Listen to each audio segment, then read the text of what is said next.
Yan. Okay lang ba? Mentor Ching, hingan kita ng prayer para start natin ang ating, activity na ito. Kukuha pa yata si Mentor Ching ng headset. Exciting 'to, eh, kasi sabi ko parang ano, eh, parang impromptu talaga. Alam niyo nag-alarm ako 7:30, sabi ko, "Lord, 7:30 dapat tapos ko na 'tong presentation na gagawin ko." Tapos 7:45 lumabas ako kasi binuksan ko yung mga ilaw sa labas. Sabi ko, "Lord, alam niyo before mag-7:30 tapos ko na yung slide." Sabi ko, Galing. "Lord, ang galing mo talaga."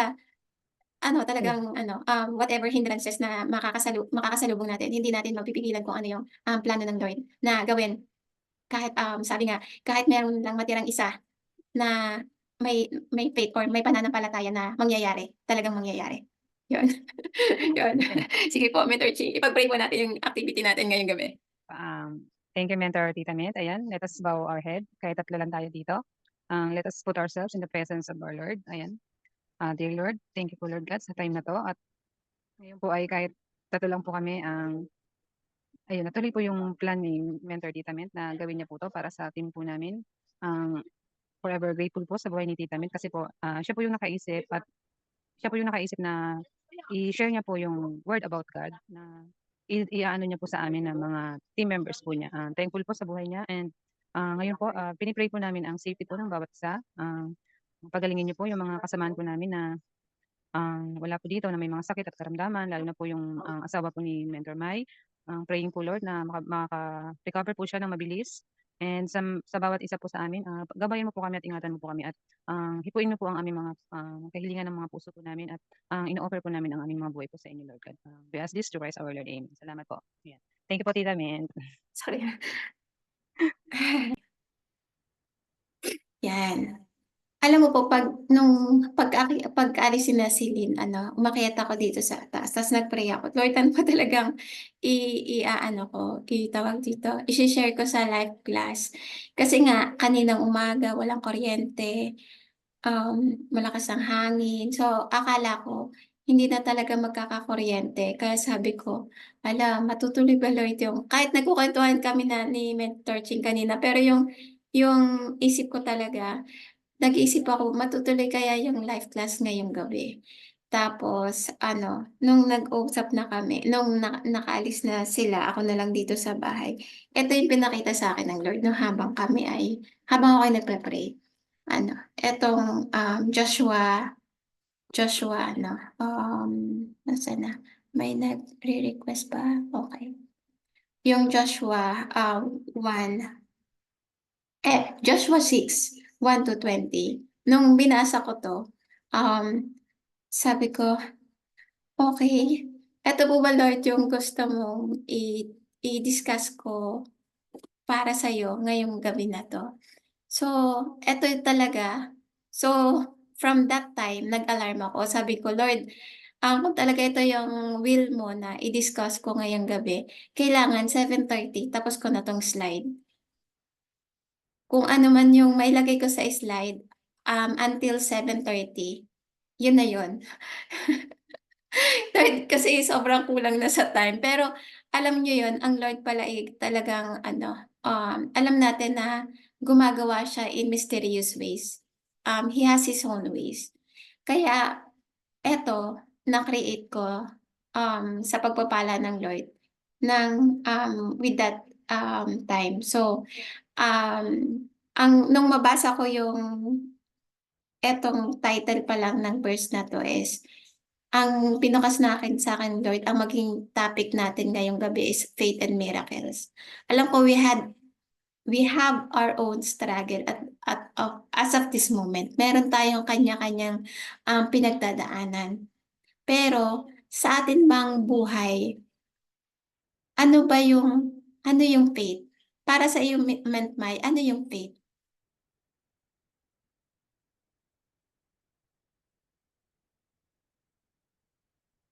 Wala pong sound,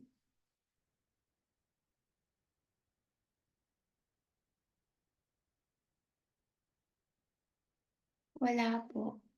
Kanina meron kang sound. Ngayon wala kang sound po ngayon.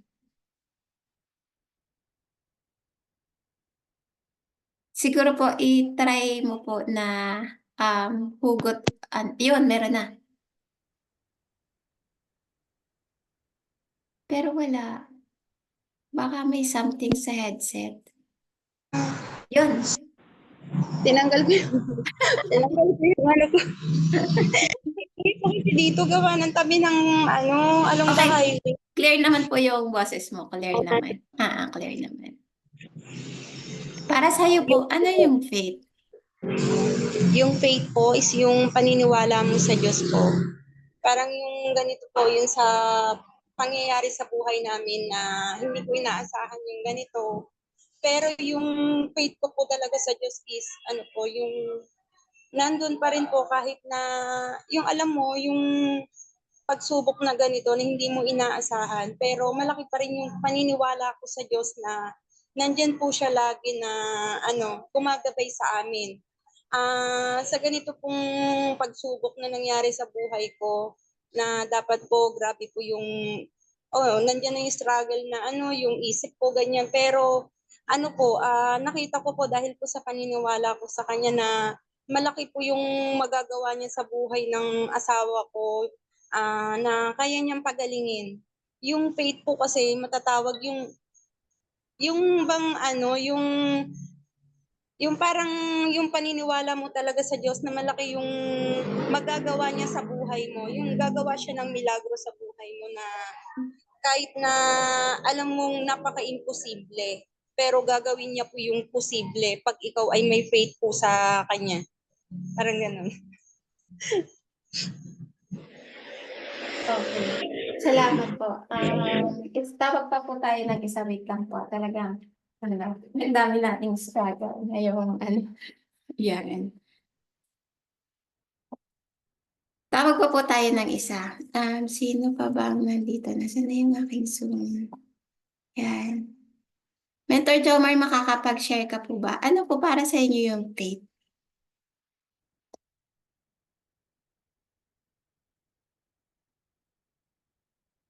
Hindi yata makakapagsalita si Mentor Jomar. Ikaw po, Mentopel, makakapagsalita ka po ba?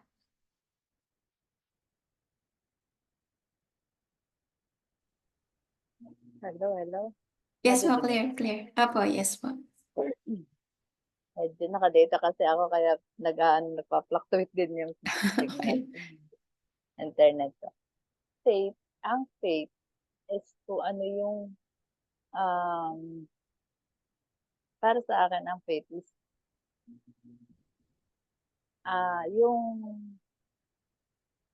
yung paniniwala mo na kayang ibigay sa'yo na na parang masusukat kasi ang faith kasi madaling sabihin. Pero kapag nandoon ka sa ikaw yung may struggle, ikaw yung dumadanas nung katulad ni Mentor Mylene, diyan talaga masusukat kung ano talaga kataas yung faith natin sa Lord. Kasi ang faith talaga is, pwede natin sabihin may faith ako, pero kapag dumaan tayo sa ganong sitwasyon, doon natin malalaman yung totoong faith talaga natin. Kung ano talaga yung paniniwala natin na kayang ibigay sa atin ng Lord yung ipinagpipray natin. So, kumbaga, ang faith is, yun nga, yung paniniwala natin na ibibigay sa atin ng Lord. Pero, masasabi natin yung faith talaga natin is totoo kapag nandun tayo sa sitwasyon na yun. Yun, para sa akin. Mm. Tama naman po yung mga natin, yung mga sinabi natin kasi matetest talaga yung faith natin kapag nandun na tayo sa point na nasa trials tayo. Nandun na yung nag-struggle tayo. Yun yung question na bibitaw ba tayo or mag-hang on pa tayo or lalo tayong kakapit. Yun yung ng faith. Pero tingnan natin, ano ba yung sinasabi na ng um, ng natin. Pag sinabing, what is faith? Sabi dito, complete trust or confidence in someone or something. yung baga kung yung faith pala, yung confidence, yung complete trust natin sa kung ano yung pinapaniwalaan natin. Strong belief in God or in the doctrines or religion based on a spiritual apprehension rather than proof. Sinasabi nga doon na ang faith is believing on things that you're not seeing. Yung kumbaga hindi natin nakikita. Yun yung talagang faith, 'di ba? Na makikita talaga natin. At para saan ba yung faith na yun? 'Di ba? Tapos, para saan naman pala yung miracle? Tiningnan ko din dito, ano bang ibig sabihin ng miracle? It's a surprising or welcoming event that is not explicably by nature or by natural or scientific laws and is therefore considered to be the work of a divine agency. Kumbaga, hindi siya scientific, hindi siya ma-explain kasi miracle siya. Pag sinabi niya ng miracle, hindi na kailangan ng explanation, di ba? Kaya kapag, kumbaga, cause and effect, ang faith at saka miracle, ang faith is pinaniniwalaan mo na mangyayari. Ito yung faith mo na mangyayari. Pero ang miracle, yung parang evidence na nangyari, yung faith mo. And makikita natin to, sabi ko sa Lord kanina, paano ko marirelate to? Yung faith at saka miracle. Pero dito pala balikan natin tong mga verses ng Joshua 6:1-13. Paano natin maire-relate yung faith and miracles na sinasabi? Sinabi dito kasi sa Joshua na verses 1-5, sabi dito, now the gates of Jericho were tightly shut because the people were afraid of the Israelites. No one was allowed to go in or out. But the Lord said to Joshua, I have given you Jericho, its king and all its warriors. You and your fighting men should march around the town once a day for 6 days. 7 priests will walk ahead of the ark, each carrying a ram's horn. On the 7th day, you are to march around the town 7 times, with the priest blowing the horn. When you hear the priest give one long blast on the ram's horn, have all the people shout as loud as they can. Then the walls of the town will collapse and the people can charge straight into the town. Ang makikita natin dito, sino ba si Joshua? Sino ba si Joshua? Kilala ba natin si Joshua? Type 1 nga po kung sinong nakakakilala kay Joshua. Sinong nakakakilala sa atin dito kay Joshua? Just to give you a brief background. Si Joshua kasi, kung mapapansin niyo dito, ang pangalan niya na dito ay Joshua. Pero originally, hindi Joshua ang una niyang pangalan. Siya ay si Hosea. Hosea ang kanyang pangalan. Siya ay son ni Nun.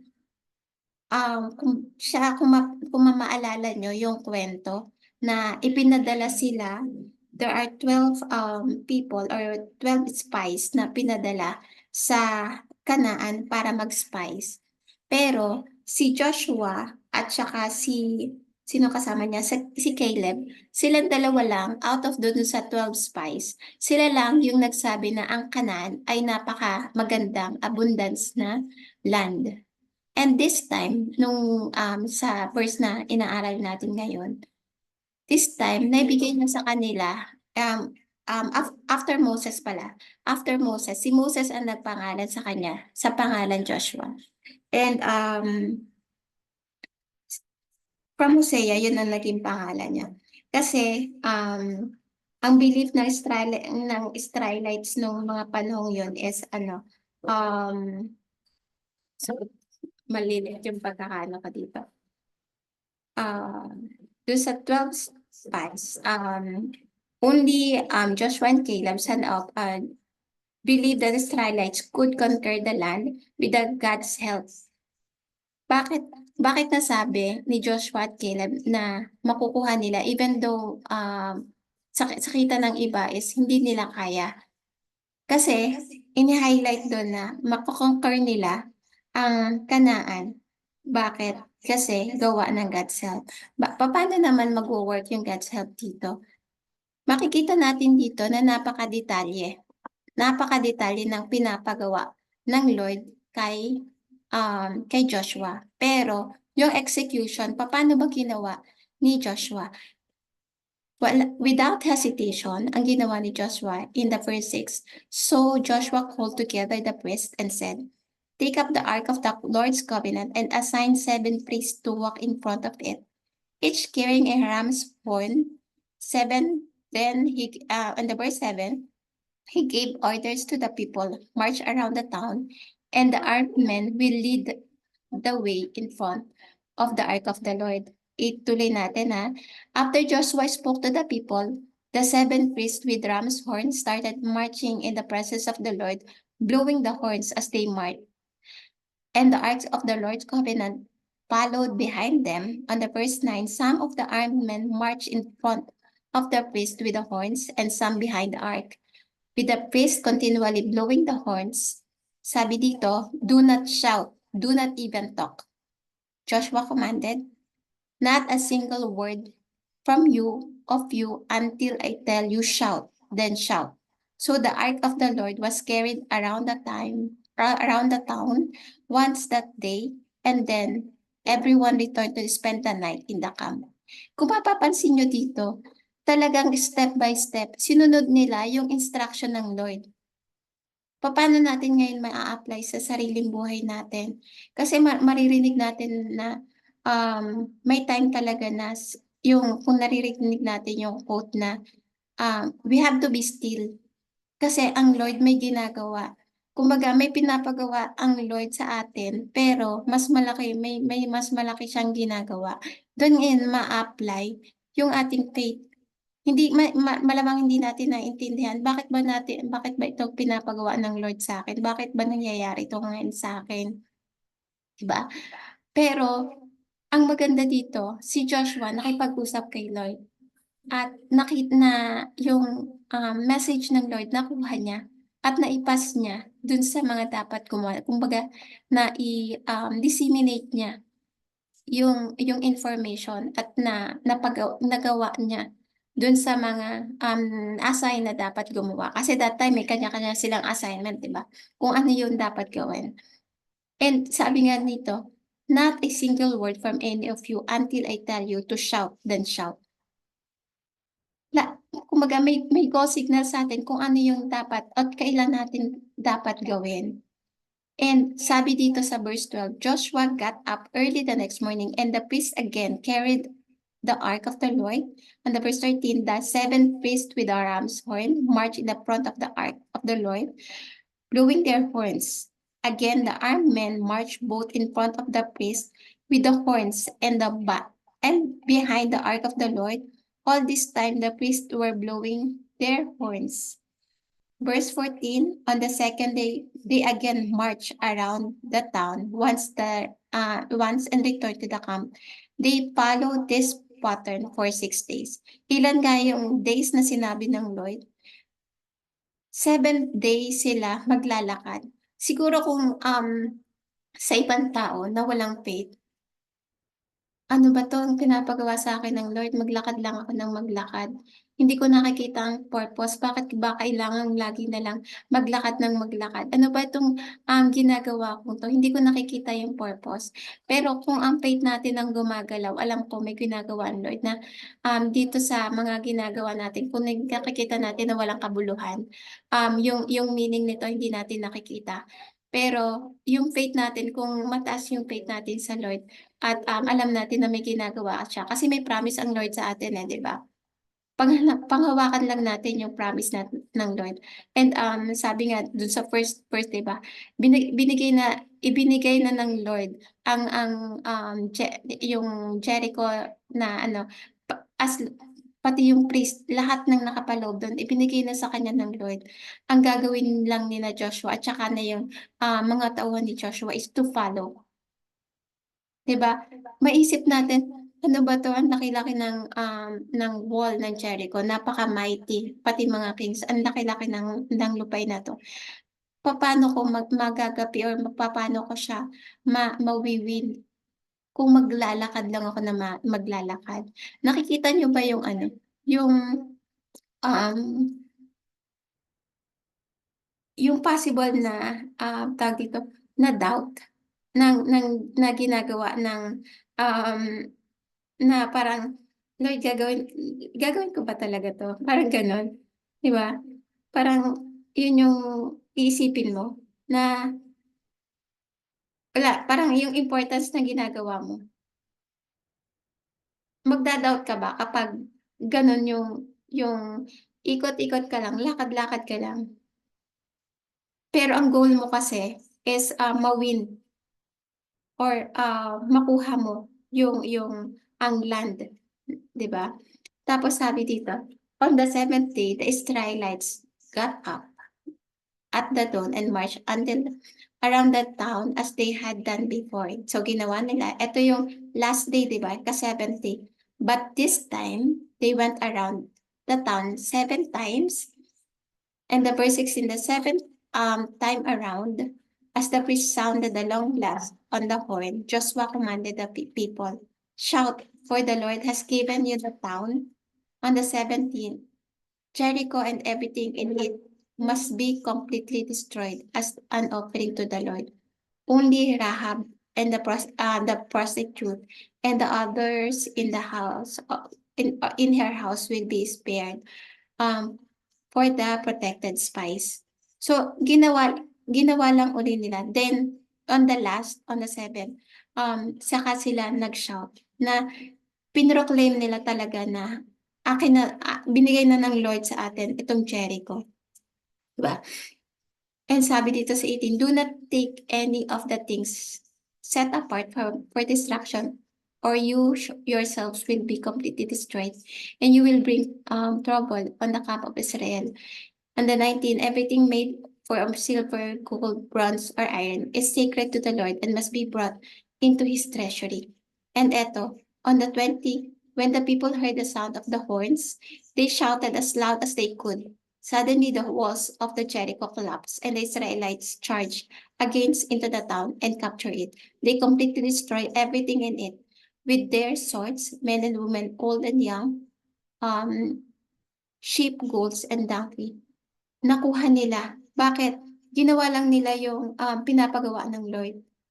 Um, Pati yung si Rehab kasi siya yung, kahit sabihin siya ay prostitute, siya yung tumulong kina, Joshua at Caleb para makapagtago, itinago sila sa soldiers. Kaya, in-spare siya. In-spare sila para, as gratitude na kasi tumulong sila para ma-capture yung Jericho. Pero makikita niyo yung faith nila na kahit hindi nila naintindihan or basta ang alam nila, sinusunod lang nila yung, will ng Lord, 'di ba? Sinusunod lang nila yung will ng Lord. Kaya makikita nila dun, kapag sinunod mo pala yung will ng Lord, kahit gaano kalaki, kahit gaano ka-powerful, kahit gaano ka-mighty, katulad ng Wall of Jericho. Kasi ayon dun sa nababasa ko, sobrang kapal, sobrang, hindi basta-basta mo ipapatumba yung walls of Jericho. Pero papaano siya nag-collapse, papaano nakapasok ang mga tao ni Joshua at na-capture ang Jericho.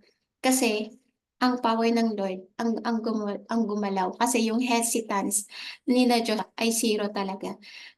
Ginawa talaga nila kung ano yung, pinag-uutos sa kanila ng Lord. Sa ating buhay, possible talaga na nangyayari 'to.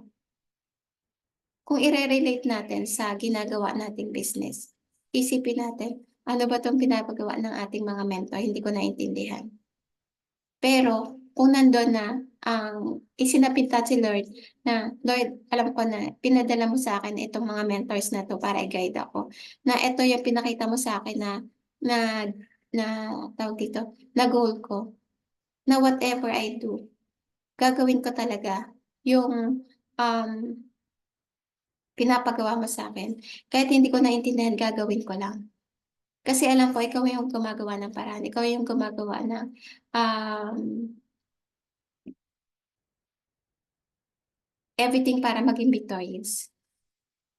Yun yung nakita ko na um, importance.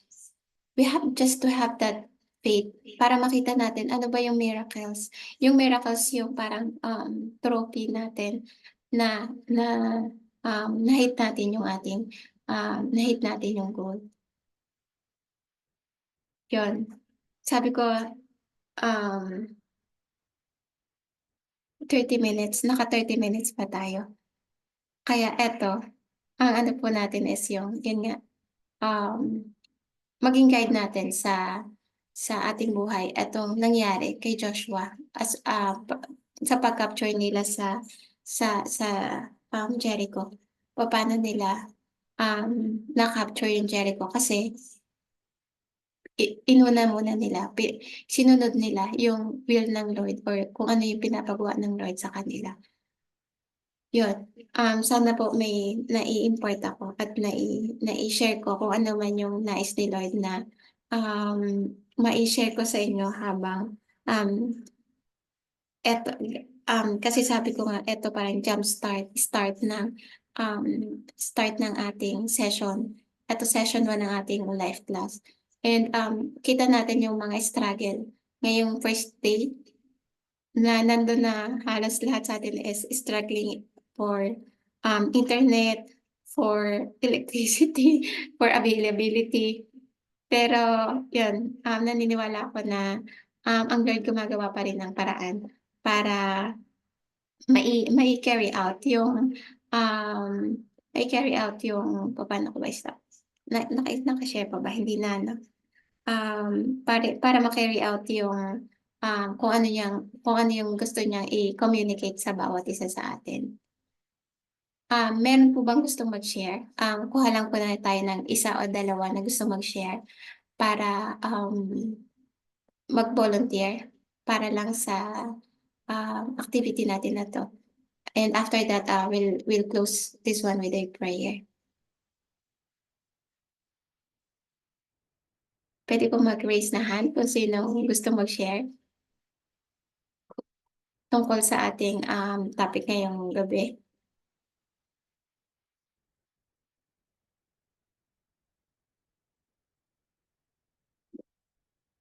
Okay.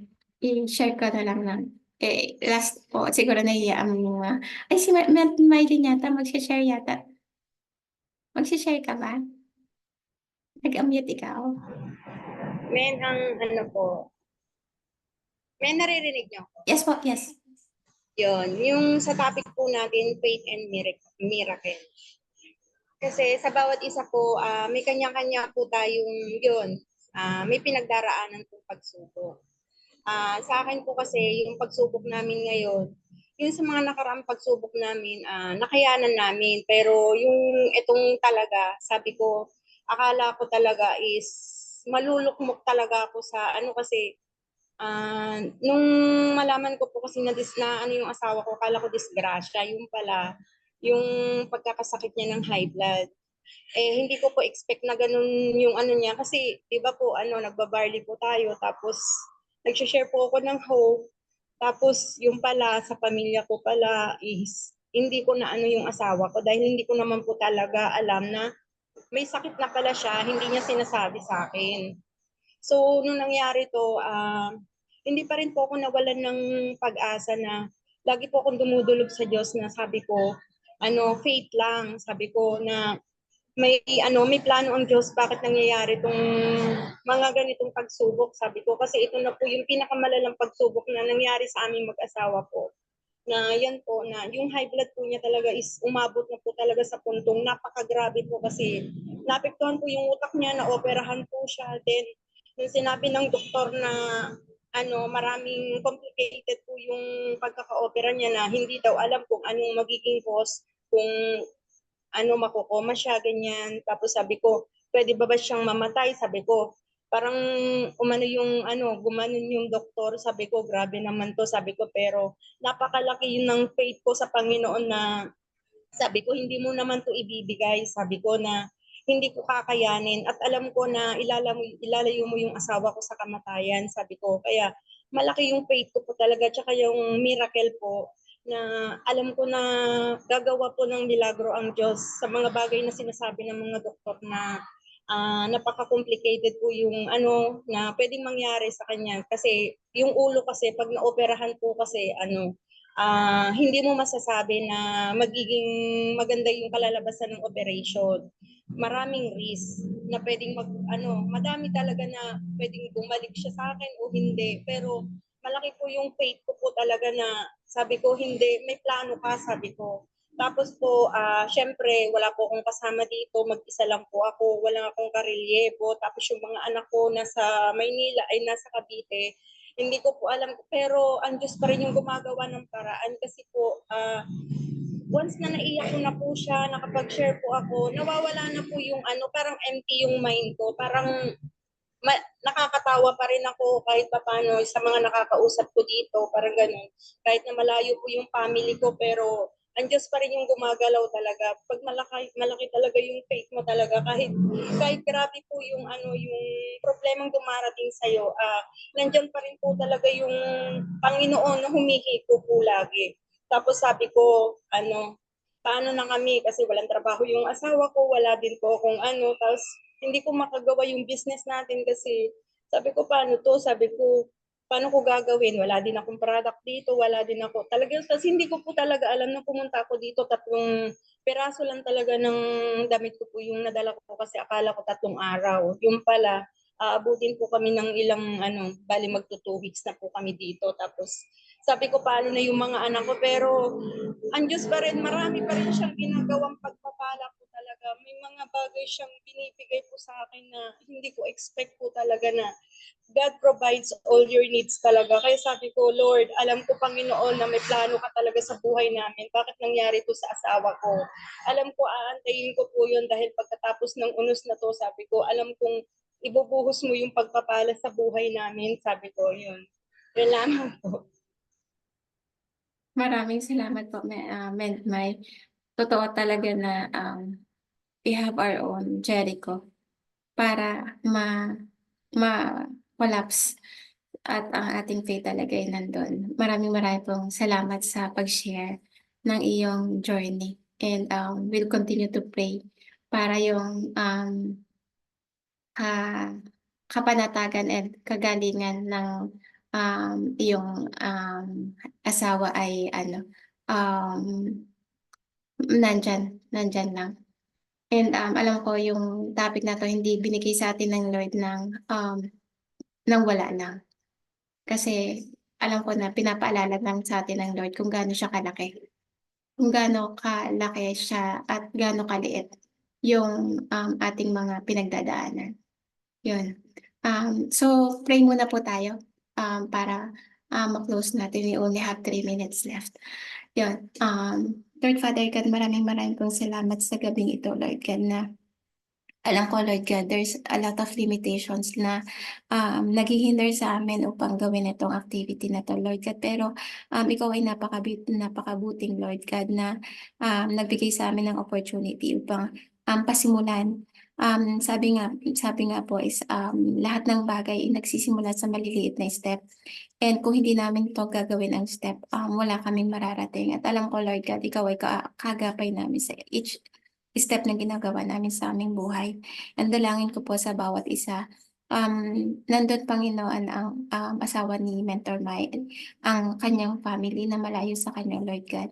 Alam ko, Lord God, na patuloy kang gumagawa ng amazing things sa buhay nila, as well as sa bawat isa na nandito sa Zoom na naka-attend.